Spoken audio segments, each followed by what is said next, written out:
Negara Kesatuan Republik Indonesia memiliki berbagai macam suku dan kebudayaan yang dipengaruhi oleh adat istiadat suku tersebut. Sebut saja salah satunya masyarakat yang bermukim di Sumatera Utara, yaitu suku Batak. Orang Batak dengan bicara suara keras di mana memiliki peraturan yang mengikuti alur adat istiadat, di mana khususnya soal peraturan pernikahan. Peraturan pernikahan yang selalu dituangkan orang tua kepada anak-anaknya, salah satunya adalah menikah sesama orang Batak.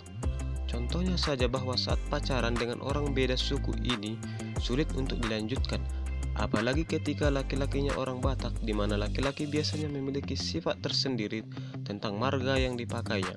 Biasanya si perempuan akan diwajibkan untuk membeli marga dari suku Batak dan biasanya membeli marga dari marga ibunya. Inilah alasan mengapa diwajibkan menikah sesama orang Batak yang selalu dijodohkan para orang tuanya muda-mudi yang masih ada ikatan sedarah atau sering disebut namar pariban. Simak video ini sampai habis.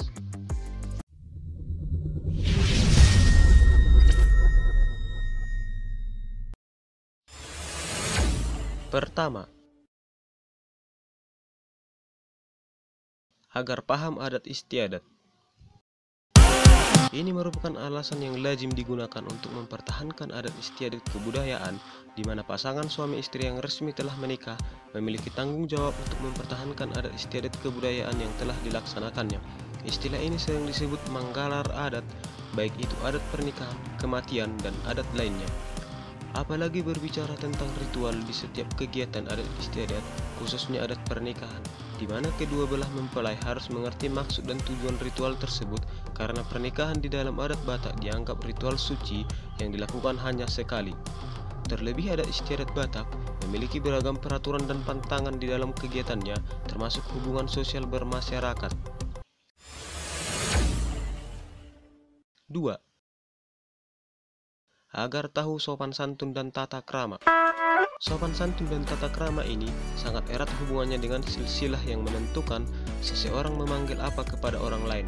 Untuk itu mengapa diwajibkan menikah sesama orang Batak, supaya tutur dalam kekerabatan orang Batak tidak runduk. Meskipun terkenal dengan suara yang keras, orang Batak juga memiliki sopan santun yang selalu dijaga dalam bersosial masyarakat. Bahkan sering dituangkan dalam nyanyian setiap tutur kata yang menyentuh ke hati.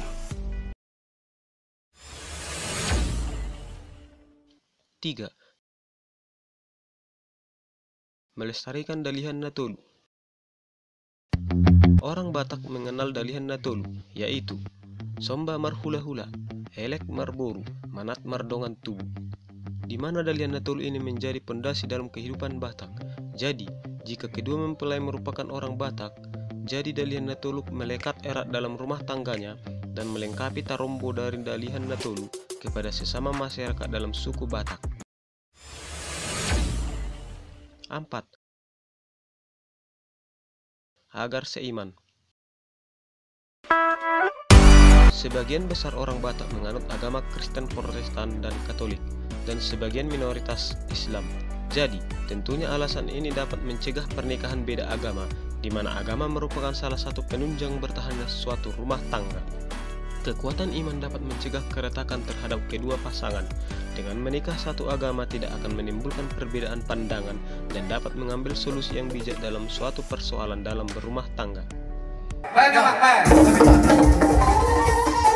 Nah, dari penjelasan di atas membuat para orang tua menasehati kepada anak-anaknya supaya kalau bisa menikah sesama orang Batak atau sering disebut namar pariban, itu semata-mata untuk melestarikan kebudayaan dan adat istiadat Batak agar terpelihara dengan sempurna dan tidak memiliki keretakan dalam berumah tangga dan dapat hidup rukun di tengah-tengah masyarakat.